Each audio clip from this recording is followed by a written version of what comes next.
Not when the thin band on her wrist buzzed, sharp, sudden, and her whole body flinched like she'd been struck. She swallowed, sped up, kept cleaning.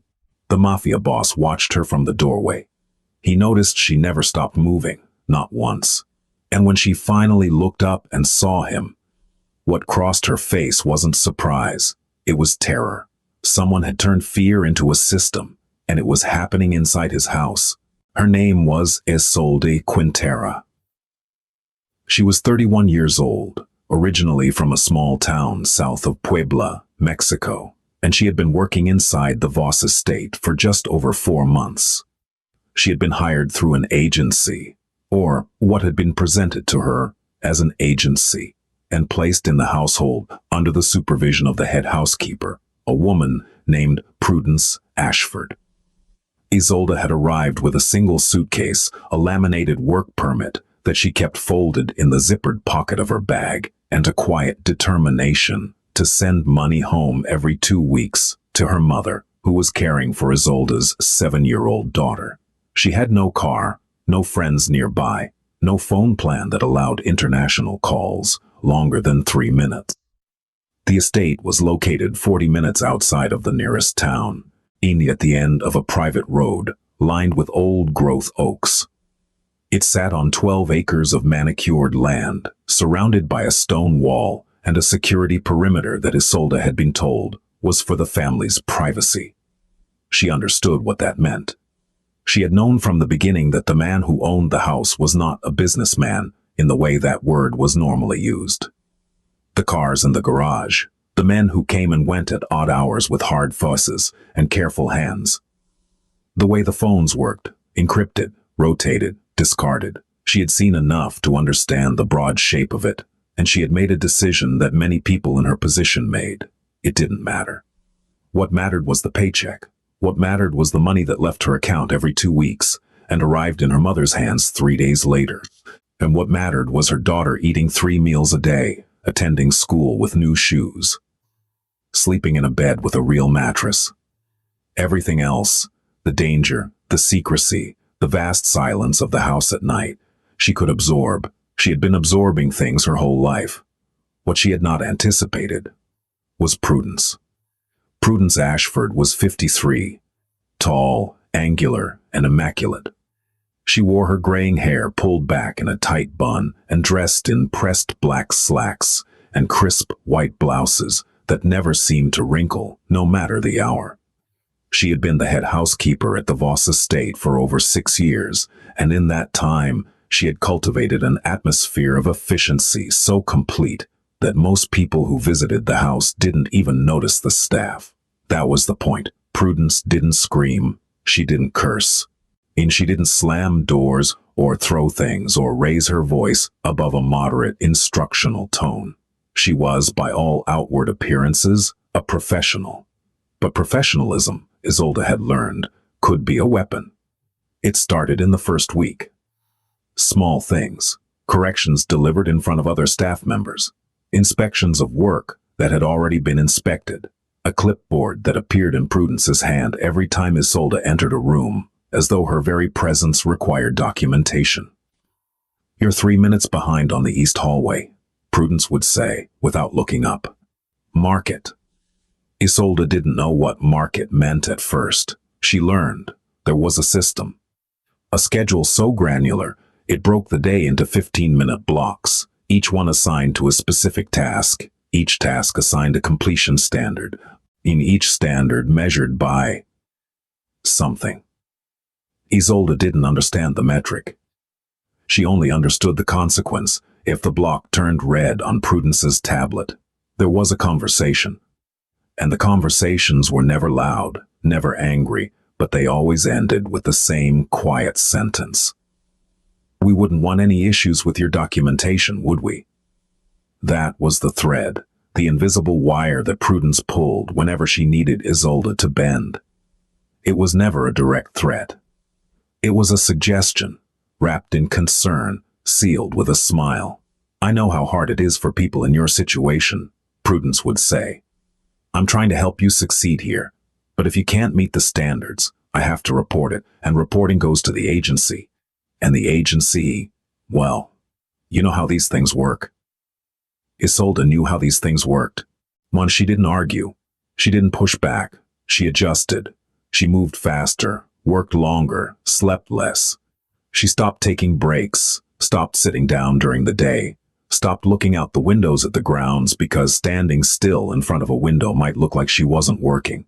And then, 6 weeks in, the band appeared. Prudence called it a wellness tracker. She presented it during a routine meeting in her office, a small, windowless room off the main laundry corridor that smelled like fabric softener and discipline. The family has invested in a new monitoring system for household staff, Prudence said, laying the device on the desk between them. It was slim, matte gray, about the width of a fitness watch. There was no screen, no buttons. Just a smooth, featureless surface with a faint seam where the clasp met the band. It tracks your movement patterns and productivity output, Prudence continued. It helps us ensure that everyone is working efficiently and maintaining their well-being. It also monitors your rest periods to make sure you're getting adequate sleep. She said this with the same even tone she used for everything, as though she were describing a benefits package. You'll wear it at all times, Prudence said, including during sleep. It syncs with my system every 30 minutes, and I review the data each morning. Isolde looked at the band. Something about it felt wrong, not in any way she could articulate, but in the way certain things feel wrong the moment you see them. A locked door that shouldn't be locked, a smiling face that shouldn't be smiling. Oh, what if I don't want to wear it? Isolde asked. It was the only time she would ask. Prudence tilted her head. It's a condition of employment, Isolde. I thought the agency explained that our household uses performance monitoring. She paused. Let the silence do its work. Of course, if you're uncomfortable with our systems, that's entirely your choice. I can arrange for your departure by the end of the week. I'll need to notify the agency. Naturally, they'll update your file.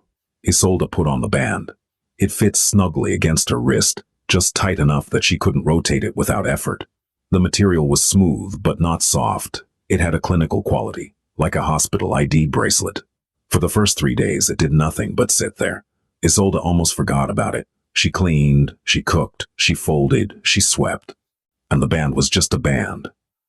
On the 4th day, it buzzed. She was standing in the second-floor hallway, arms full of folded towels, when her body simply stopped for a moment.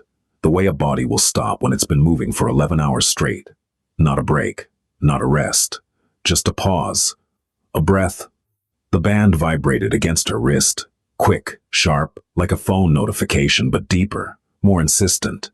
She startled, nearly dropping the towels. Then she moved. She didn't think about it, didn't analyze it. Her body simply responded to the stimulus the way any body would if stillness had been paired, suddenly and without warning, with a physical sensation that said wrong. Later that night, lying in her narrow bed in the staff quarters, she told herself it was just a reminder, a nudge, like a step counter that vibrates when you've been sitting too long. That was all. On the 7th day, it shocked her. She was in the kitchen, refilling the supply closet. She had stopped to read the label on a cleaning product, 5 seconds, maybe 6. When the band delivered something that was not a vibration, it was a jolt, small, precise, and deeply unpleasant. Not enough to make her cry out, just enough to make her arm jerk and her breath catch. She looked down at her wrist. The band sat there, smooth and silent, as though nothing had happened. When she looked up, Prudence was standing in the doorway. If it buzzes, Prudence said calmly, that means you stopped. Keep moving and it won't bother you. Simple. She turned and walked away. That night, Isolde tried to take the band off. The clasp didn't respond to her fingers. And there was no visible latch, no release mechanism. She tried sliding it over her hand. The fit was too tight. She tried using a butter knife to pry the seam. The material didn't budge. She stared at it for a long time. Then she went to sleep. Because her shift started at 5, and the band would know if she didn't get up on time. Within 2 weeks, the band had rewired her, not her thoughts. Those remained her own, as sharp and desperate and exhausted as ever. But her body had been retrained. It had learned a new set of rules, and it followed them with a loyalty that bordered on betrayal. Rule 1. Never stop moving. Not for a breath, not for a thought, not for a cramp, not for a prayer. Movement was safety. Stillness was pain. Rule 2. Never pause at a window, a mirror, or a doorway. And the band seemed to differentiate between productive movement and idle standing. Looking at something, really looking, registered as a stop. Rule 3. Never slow down. The band appeared to have a baseline pace. Falling below it triggered the warning buzz. Falling further triggered the shock. The threshold was not generous. Isolde adapted because that was what she had always done.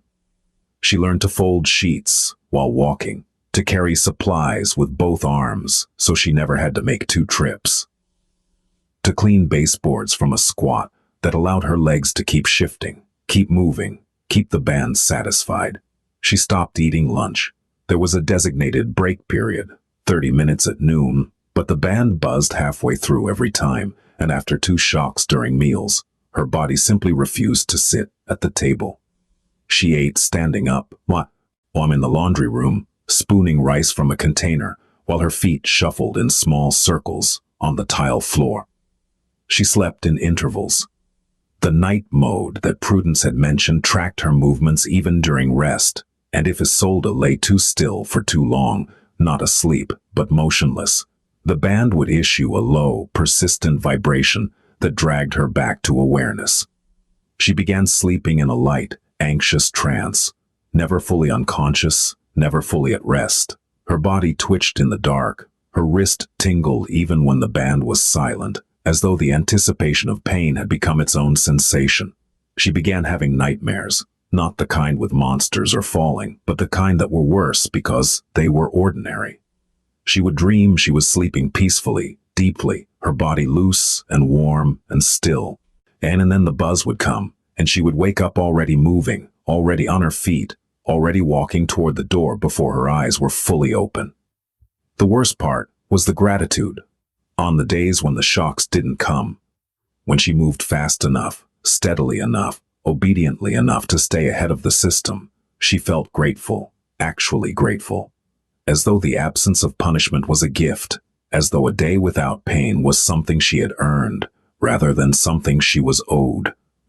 She recognized somewhere in the back of her mind that this was wrong, that the gratitude was a symptom, not a feeling, that the system had taught her to be thankful for the same thing every human being is born with, the right to exist without being hurt. But recognition and resistance are different things, eh? And you can know the cage is a cage and still not have the key. She thought about her daughter constantly, about the phone calls she was allowed to make once a week, 3 minutes each, from the hallway phone where Prudence could hear every word.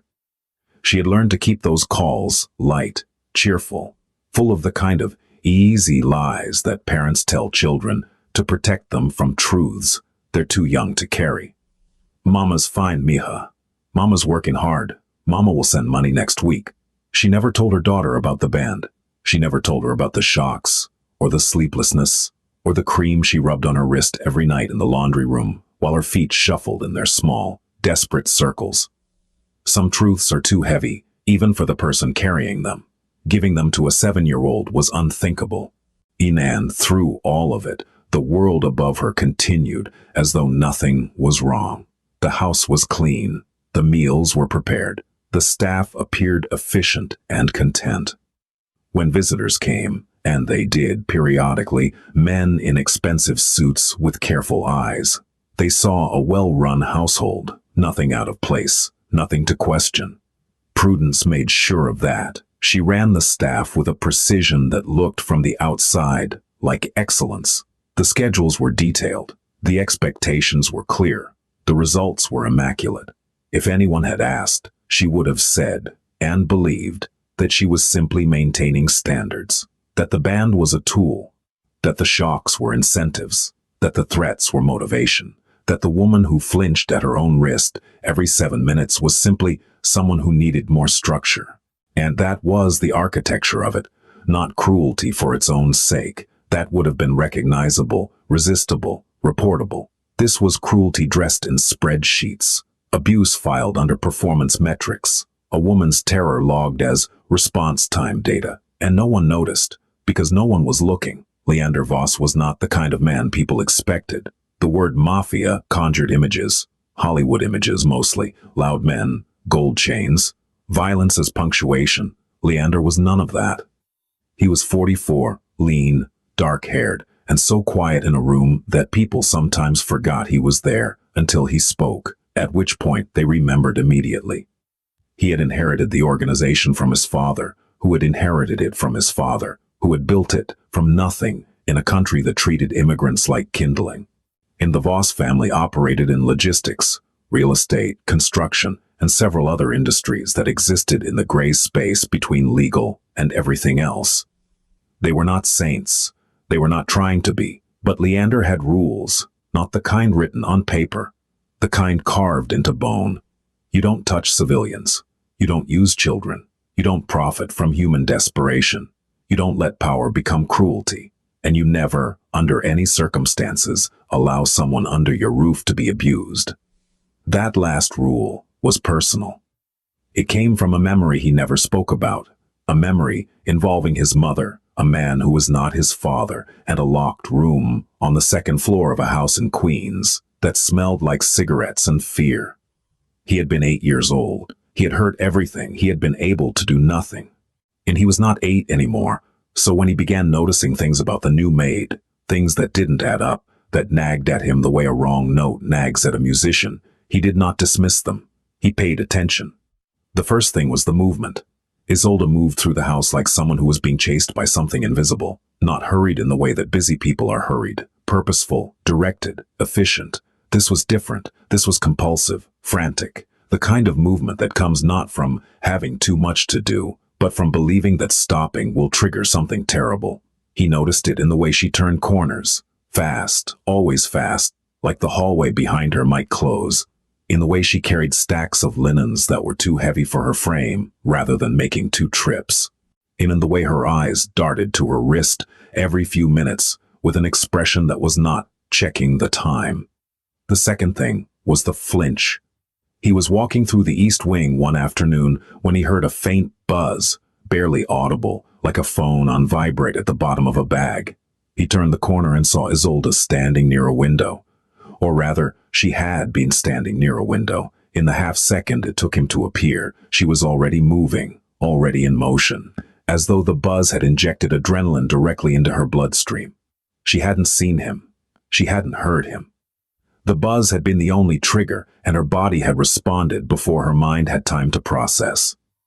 He watched her disappear down the hall, arms full of nothing, walking somewhere with purpose that didn't exist. The third thing was the wrist, and he saw it at dinner one evening. Not a formal dinner, just a quiet meal. He took alone in the kitchen because the dining room felt too large for one person. Isolde was clearing plates from the counter, and as she reached for a glass, her sleeve rode up just enough for him to see the skin beneath the band. It was red, not sunburned red, irritated red. The kind of redness that comes from sustained contact with something that shouldn't be there. Chafing, pressure, or something worse. There was a thin line of darker discoloration directly beneath the band, as though the device had been pressing into her skin long enough to leave a mark that went deeper than the surface. She caught him looking and pulled her sleeve down so fast it was like watching someone slam a door.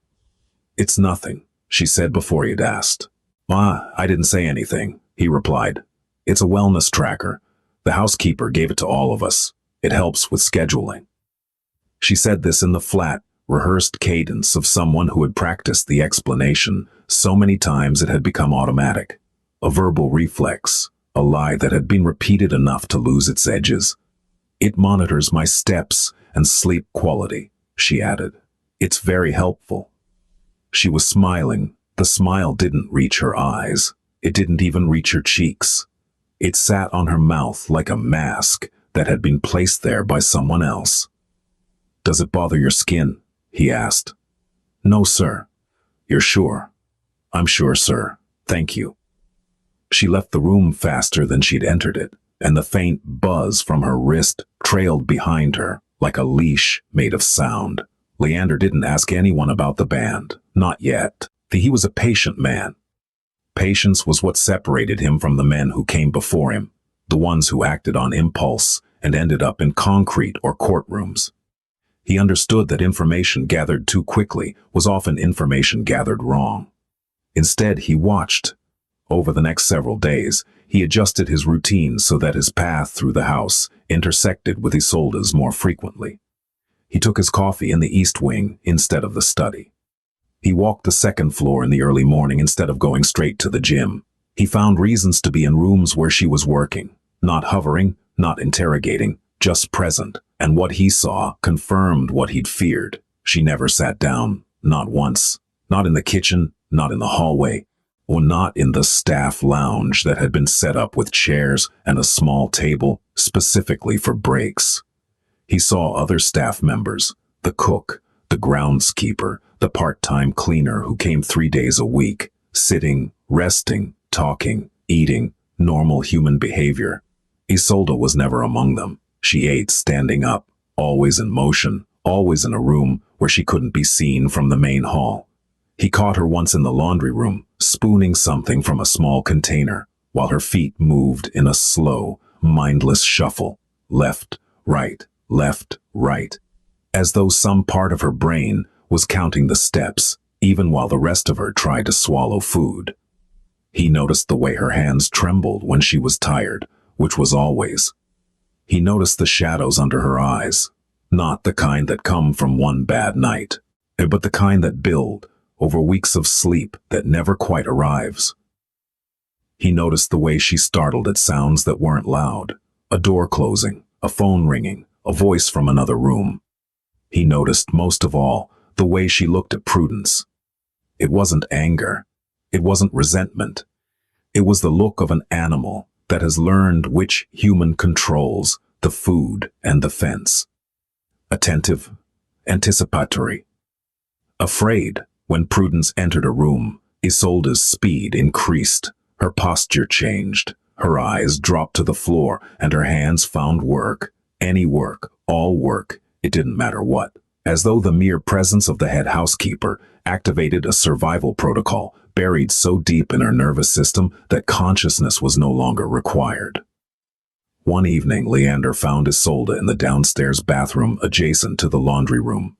The door was ajar. She was standing at the sink, running cool water over her wrist. The band was still on. It didn't come off, he realized. She couldn't take it off. But she had pushed it up slightly, and she was carefully applying cream to the skin beneath it with her fingertips. The skin was raw, not cut, not bleeding, but raw in the way that skin becomes when it has been subjected to repeated irritation, friction, heat, or electrical contact. There were tiny raised bumps where the metal contacts on the underside of the band met her skin, and the tissue around them was inflamed and tender. She was applying the cream with the careful, practiced efficiency of someone who had done this many times. There was no frustration in her movements, no anger, just maintenance, on the way you might patch a tire or tape a crack in a wall, not because you expected it to hold, but because the alternative was worse. She looked up, saw him in the doorway. The cream disappeared into her apron pocket so fast it might never have existed. "Sorry, sir. I'll go back to work." "Isolde." "Yes, sir." "When was your last day off?" She blinked. The question clearly confused her, as though the concept had been filed away in a drawer she'd forgotten how to open. "I, have my rest periods, sir. The schedule is very fair." "That's not what I asked." "I'm fine, sir, really. Prudence has been very good to me." She smiled the smile again, the mask, and walked past him, already moving, already working, already performing the version of herself that kept the band quiet. And he stood in the doorway of the bathroom and looked at the sink. There was a faint residue of the cream on the porcelain. Next to it, a small hand towel that had been folded and refolded so many times the fabric was soft as tissue. He opened the medicine cabinet above the sink, Inside, hidden behind a box of bandages, was a small tube of hydrocortisone cream, nearly empty, squeezed from the bottom, with the careful economy of someone who can't afford to waste anything. Next to it, a packet of gauze and a roll of medical tape, both partially used. She had been treating herself, for months, in secret, in a bathroom off the laundry room at midnight, with supplies she had probably purchased from a drugstore during one of the rare, supervised outings that prudence permitted.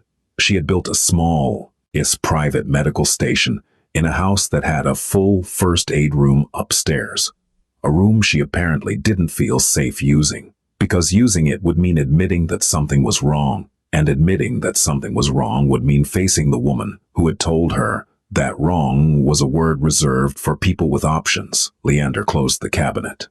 He thought about the economics of it. A tube of hydrocortisone cream cost $4. The band had taken $3,000. Isolde was spending her stolen wages to treat the injuries caused by the theft. The circularity of it was obscene. The system didn't just hurt her, it made her pay for her own recovery. Leander Voss had seen many things in his life. Bodies, betrayals, men who wept, and men who didn't. And he had seen power used as a scalpel, and power used as a hammer, and power used as a slow, grinding weight that crushed people so gradually they didn't realize they were being destroyed until there was nothing left to destroy. This was the third kind, and it was happening in his house. Leander made a call, not to Prudence, not to the agency, not to anyone who might tip off the architecture of control that had been built, brick by careful brick, around a woman who had no one to call. He called Caius. Caius Drummond was Leander's right hand, not in the dramatic sense, not the consigliere of movies and myth, but in the practical sense. Caius was the person who knew where the bodies were, because he had helped move them, and he was also the person who knew where the accounting was, because he had helped audit it. He was 41, even broad-shouldered, bald by choice, and had the emotional range of a filing cabinet, which, in their line of work, was an asset. "I need you to look into something," Leander said. "The household monitoring system that Prudence runs. The scheduling software? Whatever it is. I want to know what it tracks, what data it collects, and where that data goes. This about the staff? This is about one staff member." Caius paused. He knew the tone. It was the tone Leander used when something had crossed a line that existed only in his own internal code. A line that most people couldn't see, but that, once crossed, triggered a response as certain and irreversible as gravity. "I'll have it by tomorrow." Caius had it by that evening. He came to Leander's study at 9, carrying a laptop and a folder. He set both on the desk and opened the laptop without ceremony. "The system's called TrackRight," Caius said. "Enterprise workforce monitoring. It's marketed to warehouses, fulfillment centers, agricultural operations. DUBI tracks worker movement, break durations, productivity rates. Everything's logged and time-stamped." "How did Prudence get it?" "She set it up herself. Accounts in her name, billed to a personal card. The estate isn't involved. Your name isn't on it." "What does it connect to?" "The wristbands. There are 3 registered devices, but only one is active. Serial number matches the one assigned to Isolde Quintera." "What does it do?" Caius turned the laptop toward Leander. On the screen was a dashboard. Clean, professional, corporate. It looked like any project management tool. And there were graphs showing movement patterns, bar charts showing active time versus idle time, and a log that scrolled down the right side of the screen in neat, time-stamped entries. "It monitors her location within the house," Caius said. "Tracks her pace, her break times, her idle periods. If she stops moving for more than 90 seconds, it sends a warning vibration. And if she keeps stopping," Caius clicked a tab labeled Compliance Actions. The screen showed a log. Each entry had a timestamp, a duration, and a code. Some were marked VW for verbal warning, which, Caius explained, was the vibration. Others were marked PA for performance action. "What's performance action?" Leander asked, though his voice suggested he already knew. "The band has 2 conductive strips on the underside. When a PA is triggered, it delivers a low-voltage electric pulse, about the same as a static shock from a car door. but repeated and targeted. Leander said nothing. It's technically classified as a haptic feedback mechanism in the product documentation, Caius continued. The company that makes it went through 3 lawsuits and rebranded twice. They're based in Delaware. The product's not illegal. There's no law specifically prohibiting it, but it's been banned by 2 state labor boards and flagged by 3 human rights organizations. How often has it shocked her? Caius scrolled through the log. In the last 30 days, there have been 147 vibration warnings and 31 electrical pulses. The pulses cluster in the evening hours, between 9 p.m. and midnight. Night mode, Leander said. Caius looked at him. Thing you know about that? Not yet. Keep going. Night mode is a setting that increases sensitivity during designated rest periods. The threshold for idle time drops from 90 seconds to 45. The rationale, according to the product manual, is to discourage extended, non-productive rest periods during overnight shifts. She's not on an overnight shift, she's sleeping. The system doesn't differentiate. Leander stared at the screen. The data was clean, organized, professional. It looked like a performance review, not a record of abuse. And that, he understood, was the entire point. The system had been designed, deliberately, carefully, commercially, to make cruelty look like management. What about the threats? Leander asked. Oh, what threats? Prudence has been threatening to report Isolde to immigration. Caius's expression didn't change, but his jaw tightened. Isolde's work permit is legitimate. I verified it when she was hired. She's documented. Her status is current. Prudence told her otherwise. If she did, she lied. Isolde's paperwork is clean. Leander closed the laptop gently. The motion was careful, controlled, the way a man handles something when what he really wants to do is put his fist through it. One more thing, Caius said. He opened the folder and placed a printed spreadsheet on the desk. Prudence has been docking Isolde's pay. Every time a PA is triggered, Prudence deducts $50 from her paycheck. She's logged it as performance adjustment. In the last 4 months, she's taken over $3,000. The room was quiet. She's been stealing from her, Leander said, and using fear to make sure she never asks for it back. Leander stood up. He walked to the window and looked out at the grounds. The lawn was immaculate.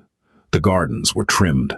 The stone walls stood solid and silent in the dark. His house, his property, his responsibility. A woman had been tortured under his roof. Not with fists, not with weapons, but with a system so clean and so quiet that it had operated for months without anyone noticing. Without him noticing, he thought about his mother, about the locked room, about the sounds through the wall. He was not 8 anymore. Get me Prudence's full personnel file, he said. Every reference, every past employer, and every address she's lived at in the last 10 years. When do you want it? Now. Caius left. Leander stayed at the window. He was very, very still. The next morning, Leander arrived in the kitchen at 4:55. Isolde was already there. Of course she was. The band ensured it. She was preparing the coffee service, a task that normally took 10 minutes, but that she had compressed into 6, because 6 meant she could move on to the next block before the system flagged her. She didn't hear him come in. She was too focused on the rhythm. Grind, pour, measure, arrange. Her hands moving with the mechanical precision of someone who had rehearsed the sequence so many times that consciousness was no longer invited to the process. He sat down at the kitchen island. The sound of the stool scraping against the floor made her jump. Hey, good morning, Isolde. Good morning, sir. Her voice was steady. Her hands were not. He watched her work. He said nothing for a long time. The silence was not aggressive. It was patient. The silence of someone who is making space for a truth that isn't ready to come out yet. Isolde, he said finally, I'd like to ask you something, and I'd like you to answer honestly. She stopped, then started again. Couldn't stop. The band was awake. Yes, sir. Does that band on your wrist hurt you?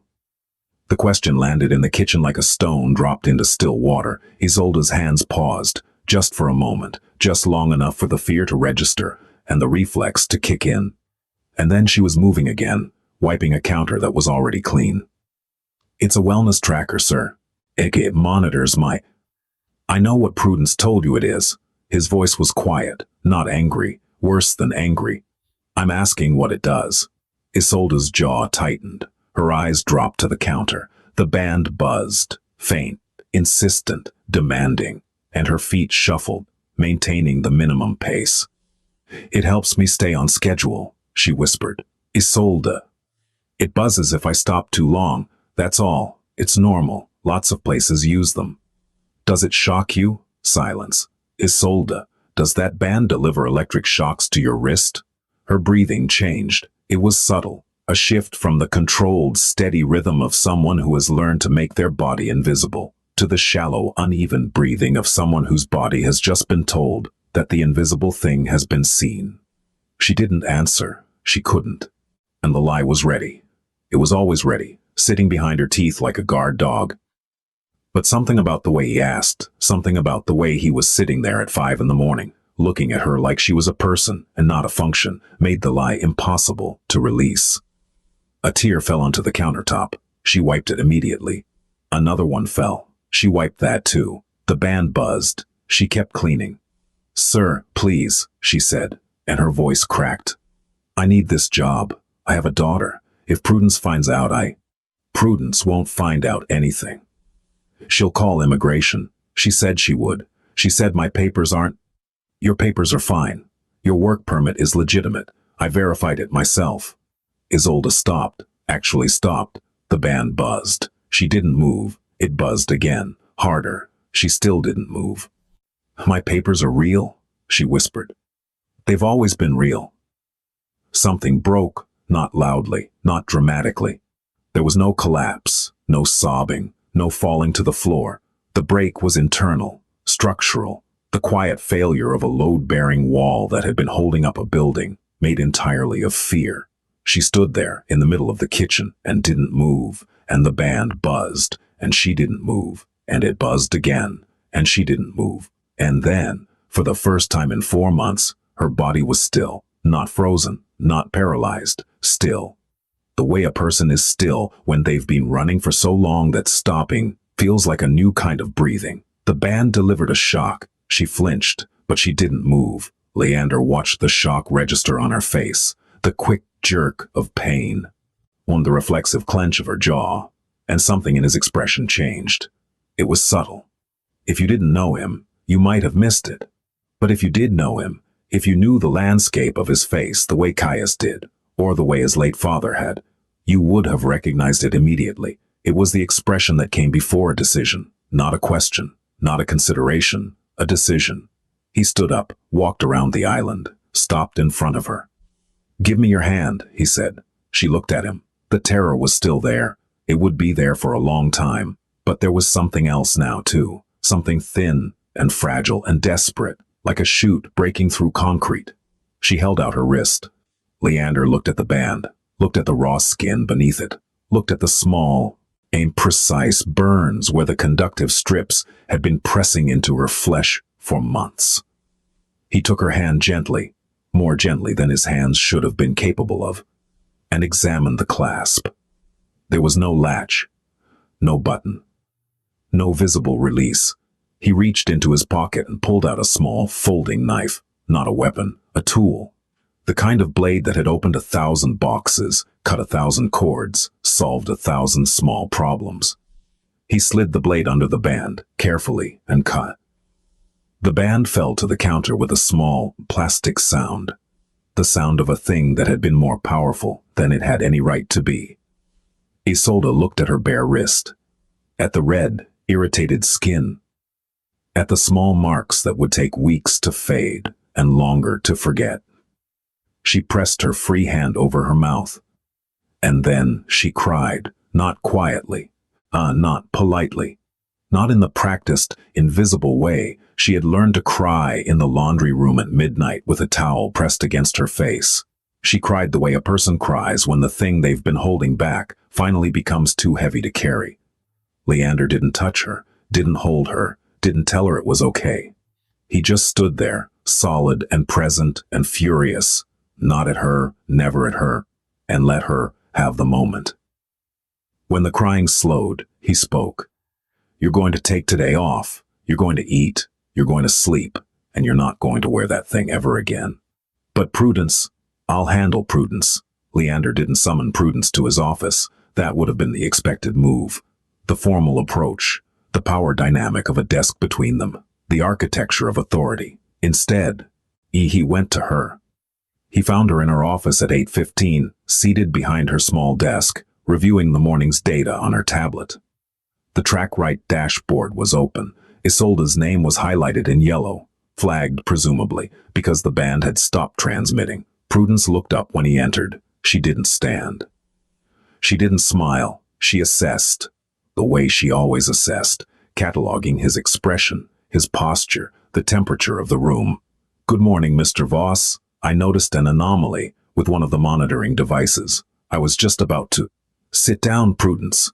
She was already sitting, but the instruction reframed the dynamic so completely that she straightened, as though the chair had changed shape beneath her. Leander closed the door. He didn't lock it, or he didn't need to.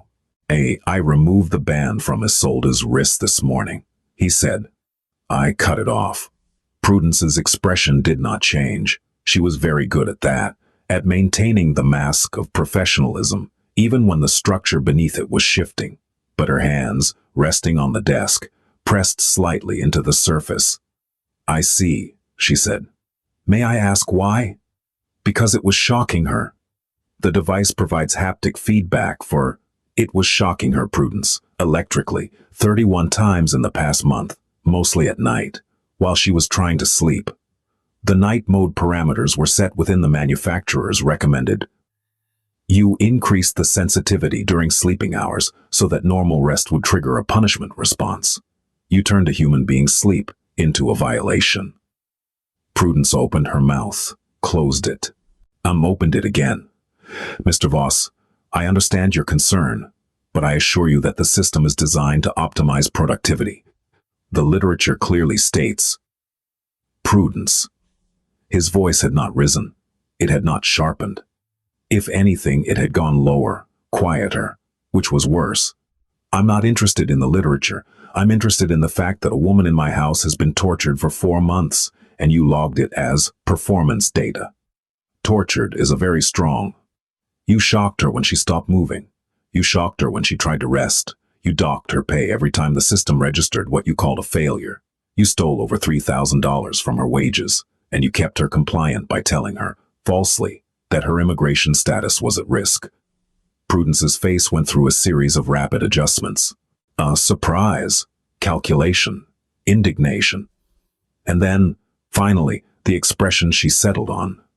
Righteousness. I was managing a difficult employee, she said. The standards in this house are extremely high, and some people need more structured guidance than others. The agency placed her here with the understanding that there is no agency. Prudence stopped. I had your records checked, Leander continued. The placement agency you used is a shell company. You set it up yourself 18 months ago. You've been recruiting workers directly, specifically immigrants, specifically women, specifically people who are isolated and vulnerable, and placing them in positions where you control their housing, their pay, their schedules, and their ability to leave. The color left Prudence's face, not all at once. It drained slowly, unlike water from a cracked vessel. Isolde isn't the first, is she? Silence. Before her, there was a woman named Yaretsi Solorzano. She lasted 2 months before she quit, or before you made the conditions unbearable enough that she believed quitting was her only option. Before Yolanda, there was Nayeli Tlapaltotl. She lasted 6 weeks. Before Maria, those women were underperformers, Prudence said. Her voice had changed. The professional veneer was cracking, and beneath it was something colder, something that had been hiding for a long time. They couldn't handle the expectations. That's not my fault. You selected them because they couldn't fight back. You targeted people who had no support system, no local contacts, no understanding of their own legal rights. You weaponized their isolation and their fear. And you did it not because you're a monster, Prudence. You did it because you could. She stared at him. Something shifted behind her eyes. Not remorse, not guilt, but the sudden, sickening awareness of someone who has been operating behind a curtain for years and has just realized the curtain is gone. "What are you going to do?" she asked. Leander looked at her for a long time. "You're going to leave this property today," he said. "You will take nothing that doesn't belong to you. You will not contact Isolde. You will not contact any former employee. You will not contact any agency, real or fictional. And if I don't, then I will provide the documentation I've gathered, the device logs, the pay records, the shell company filings, the testimony to the U.S. Department of Labor, the State Attorney General's office, and the FBI's Human Trafficking Task Force." The word trafficking hit the room like a thrown stone. "That's not," Prudence started. "Forced labor, wage theft, coercive control through fraud and intimidation, exploitation of an individual's immigration fears for economic gain." Leander recited the terms calmly, as though reading from a list. "I've been advised that these charges would qualify under federal trafficking statutes. You might want to verify that with your own counsel." Prudence stood up. Her hands were shaking now, a detail that Leander registered with something that wasn't satisfaction, but wasn't far from it. "You can't do this," she said. "I've been here 6 years. 6 years I've kept this house running. You don't know what it takes to. I know exactly what it takes. And I know what you took from the people who did the actual work." She took a step toward him. Not threatening, desperate. The desperation of someone who has been in control for so long that the loss of it feels like a physical injury. "I built something here," she said. "This house was chaos before me. The staff were lazy, unreliable, undisciplined. I created a system that... You created a system that hurt people, Prudence. That's all you created. That's not fair." "Fair." He said the word as though he was tasting it, finding it bitter. "You want to talk about fair? Tell me, was it fair when Isolde lay awake at 3 a.m, afraid to close her eyes because your device would shock her for sleeping too deeply? Was it fair when she ate standing up in the laundry room because your system punished her for sitting down?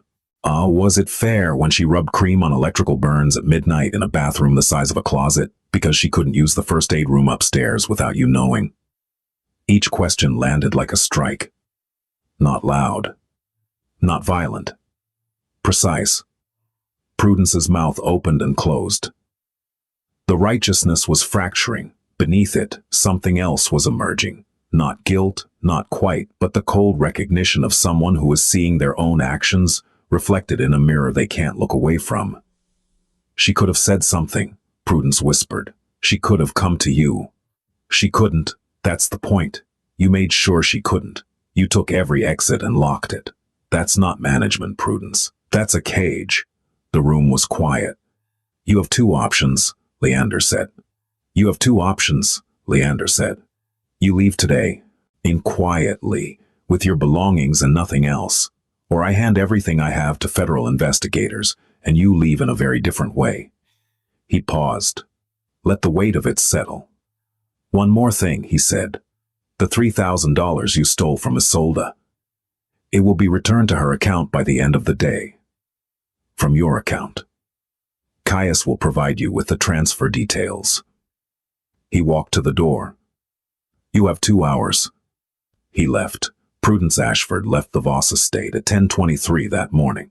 She walked out the front door, carrying a single bag. The same kind of single bag that Isolde had arrived with, though Prudence's contained considerably more expensive contents. Caius stood by the door, not blocking it, not threatening, just present. A witness, a wall. She didn't look back. A car was waiting at the end of the drive. A black sedan with tinted windows, and a driver who would take her to a hotel downtown, where a room had been booked for 1 night. After that, she was on her own.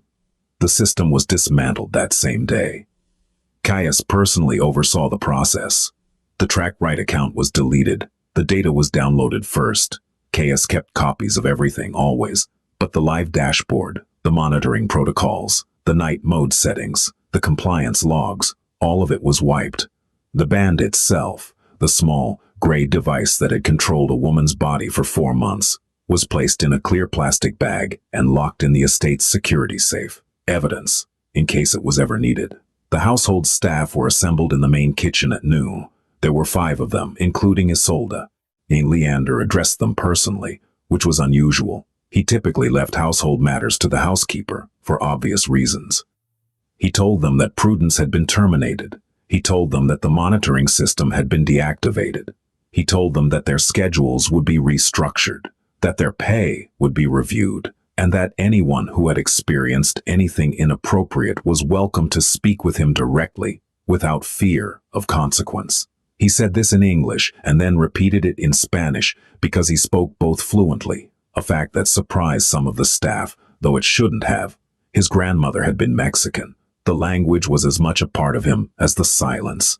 He did not explain what Prudence had done. That was not his story to tell. But the staff understood. They had eyes, they had ears, and they had noticed things about Isolde that they had filed away under "not my business," because in a house like this, minding your own business was a survival skill. He thanked them. They went back to work. But the air in the house was different, lighter somehow, as though a pressure system that no one had consciously registered had finally broken. Isolde was not at the meeting. Leander had told her to rest, and for the first time in months, she had done so. She slept until 2 in the afternoon. Real sleep. Deep sleep. The kind of sleep that comes when the body finally believes it won't be punished for surrendering. When she woke, the band was gone. Not just from her wrist, from her room, from the house, from the world she could see. She lay in bed for a long time, not because she was tired, because she could. When the money was returned, $3,250 appeared in Isolde's account by 4 p.m., transferred from Prudence's personal funds, as instructed. Caius confirmed the transaction and printed a receipt, which he delivered to Isolde in an envelope with no label. She opened it, looked at the number, and sat down. She sat down, in a chair, without moving, without shuffling, without glancing at her wrist to check if something was about to hurt her. She just sat, and the chair held her, and the room was quiet, and nothing buzzed, and nothing shocked, and nothing happened except the slow, impossible return of a sensation she had almost forgotten. Safety. Not the kind that's promised, the kind that's felt. In the bones, in the breath, in the strange, a disorienting stillness of a body that is finally being told, you can stop now. Recovery is not a straight line. It's not even a line. It's more like weather, unpredictable, layered, full of false starts and sudden storms and moments of clarity so sharp they feel like pain. For the first week, Isolde's body didn't trust the new rules. She still woke at 5, still moved through the house with a speed that was too fast for someone who wasn't being monitored, still flinched at her bare wrist when she changed positions, as though the ghost of the band was still there, still buzzing, still demanding. She would catch herself, mid-step, mid-task, mid-breath, and force herself to slow down. It felt unnatural, dangerous, like walking on a tightrope without a net, except the net had been the thing trying to kill her. And she still ate standing up. Not because she had to, but because her body had forgotten how to eat while sitting. The chair felt wrong.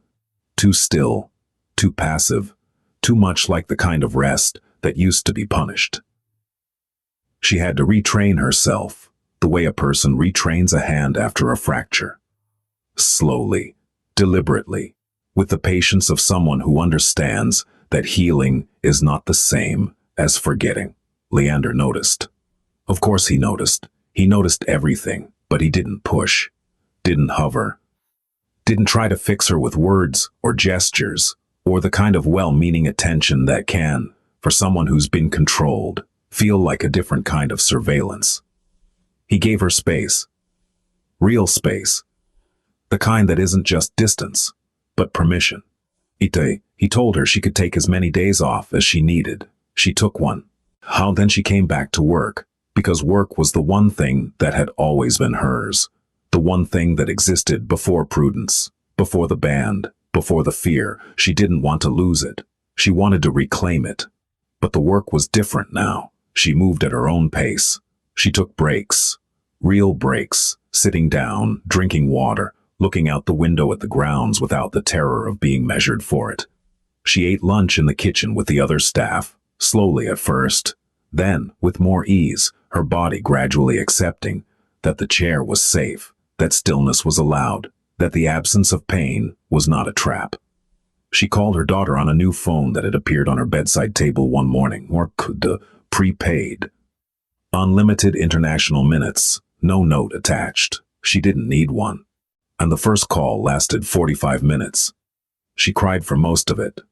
Her daughter told her about school, about a boy who pulled her hair, about a dog the neighbors had adopted, about a drawing she had made of a house with a big garden and a tall woman standing in it. "That's you, Mama."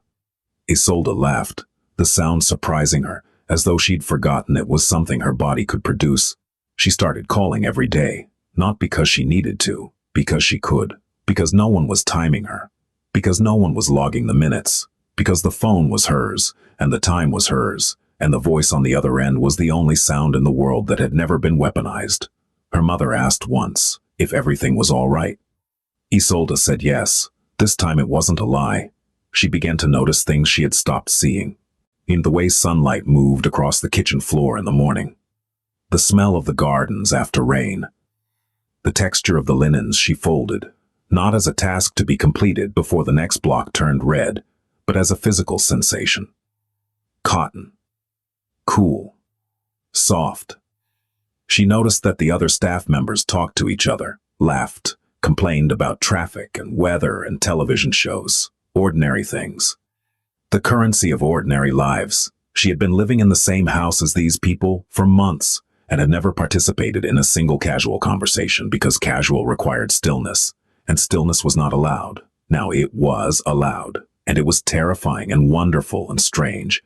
One afternoon, Nam the cook, a heavy-set man named Toribio, who had been at the estate for 3 years and who made empanadas on Thursdays because he missed his grandmother, set a plate in front of Isolde while she was sitting at the kitchen table. "Eat," he said. "I'm not." "Eat." She ate. The empanada was perfect, crispy, warm, filled with something savory and familiar that tasted like a memory she couldn't quite place. "My grandmother's recipe," Toribio said. "It's wonderful." "I know," she laughed again. It came easier this time. She slept. Not perfectly. There were nights when she woke gasping, reaching for her wrist, expecting the buzz, the shock, the punishment for the crime of being unconscious. But those nights grew less frequent. The gaps between them grew longer. The sleep grew deeper. Her wrist healed. The redness faded.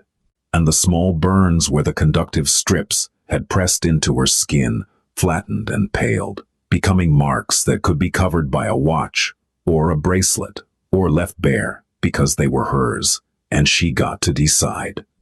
3 weeks after the band was removed, Isolde found Leander in the garden. He was sitting on a stone bench near the eastern wall, reading a book, something thick in Italian, with no title on the cover. The sun was low and warm, and the grounds were quiet in the way that expensive properties are quiet. Carefully, deliberately, expensively, she stood a few feet away, unsure of protocol. He looked up. "Sit down," he said. It was an invitation, not an instruction. She could feel the difference now. She sat for a while. Neither of them spoke. The garden smelled like cut grass and rosemary. A bird was doing something complicated in the hedge. "I wanted to say thank you," she said finally. "You don't need to thank me." "I know, but I want to." He closed the book, looked at her. His expression was not warm, exactly. Leander Voss was not a warm man, in the way that word is usually meant. But there was something in his face that she had come to recognize. A steadiness, a solidity, the quality of a person who had decided something and would not be moved from it.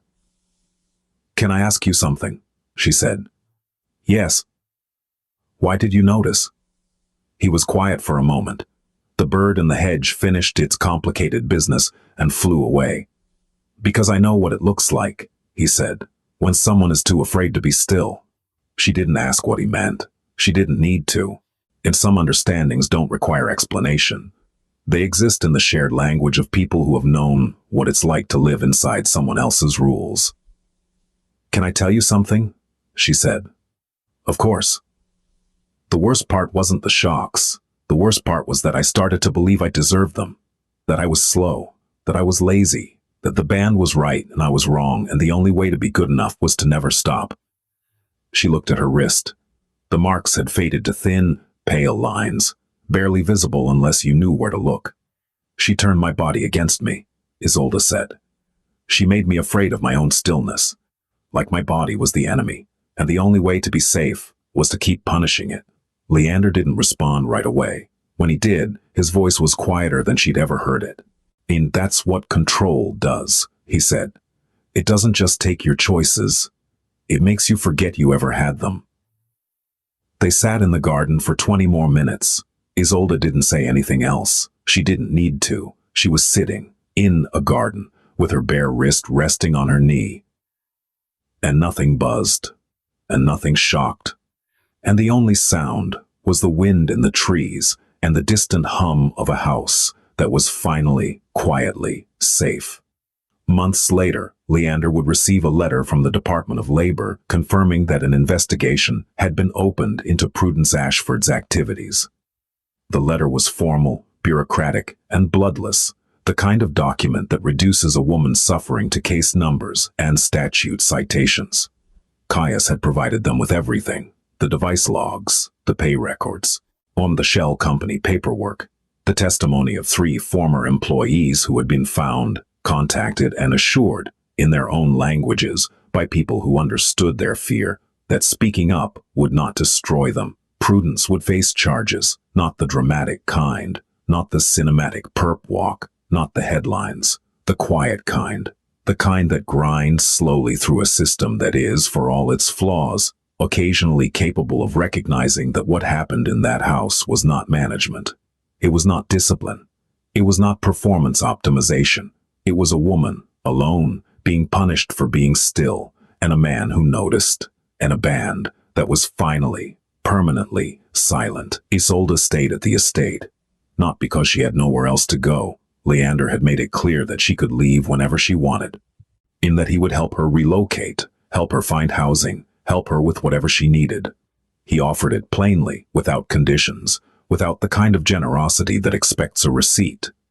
She stayed because the house had become something different, not just a workplace, not a cage, a place where she could be still, where she could sit in a chair and eat a meal and look out a window and feel the absolute, radical luxury of not being watched. She brought her daughter to visit in the fall, a small girl with dark hair and bright eyes who ran through the gardens like they had been built specifically for running, who laughed at the fountain and chased a cat and fell asleep in her mother's arms on the bench by the eastern wall. Isolde held her daughter and did not move. She sat in the garden, in the late afternoon sun, one with her child's weight warm against her chest and her bare wrist resting on the arm of the bench, and she was still, not from exhaustion, not from fear, not from the learned helplessness of a body that has been conditioned to associate rest with punishment. She was still because she chose to be, because her body, after everything, had finally learned the most difficult lesson of all. That stillness is not a crime. That rest is not a weakness. That the absence of pain is not a trap. That she was allowed, permitted, entitled, to simply exist in a space without earning it. The sun moved across the garden. The shadows lengthened. The house stood quiet and solid behind them, and somewhere, in a locked safe, in a room that no one entered, a small gray band sat in silence, powered down, disconnected, finished, just a thing. Just a piece of plastic and metal that had once been more powerful than a gun. Now it was nothing, and the woman it had tried to break was sitting in a garden, holding her daughter, breathing,